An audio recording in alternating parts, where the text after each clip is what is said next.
রাজধানীর পল্টন থানা এলাকায় মাদক অভিযান পরিচালনার সময় ডিবি পুলিশের গুলিবিদ্ধ ২ সদস্য শঙ্কামুক্ত রয়েছেন বলে জানিয়েছেন স্বরাষ্ট্র উপদেষ্টা জাহাঙ্গীর আলম চৌধুরী।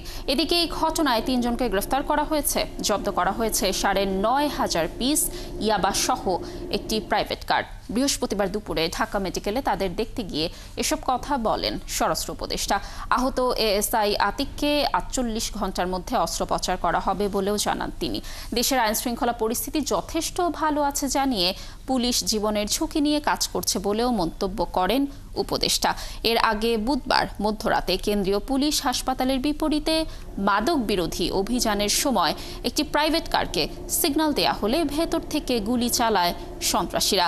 এ সময় সেখানে থাকা ডিবি পুলিশের ২ সদস্য গুলিবিদ্ধ হন। আহত হন আরও একজন। এদের মধ্যে এএসআই আতিকের অবস্থা গুরুতর। চিটাগং থেকে একটা এরকম গাড়ি আসতেছে যাদের ভিতরে ইয়াবা আছে। তো এটা আমাদের ডিবির সাথে ইন্টারসেপ্ট হয়েছে সে ফকিরাপুলের মোড়ে।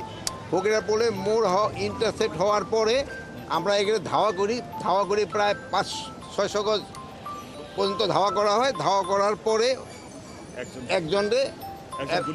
একজনে গুলি করতে করতে যাইতেছিল, কিন্তু আমরা ৩ জন আসামিকে ধরে ফেলছি।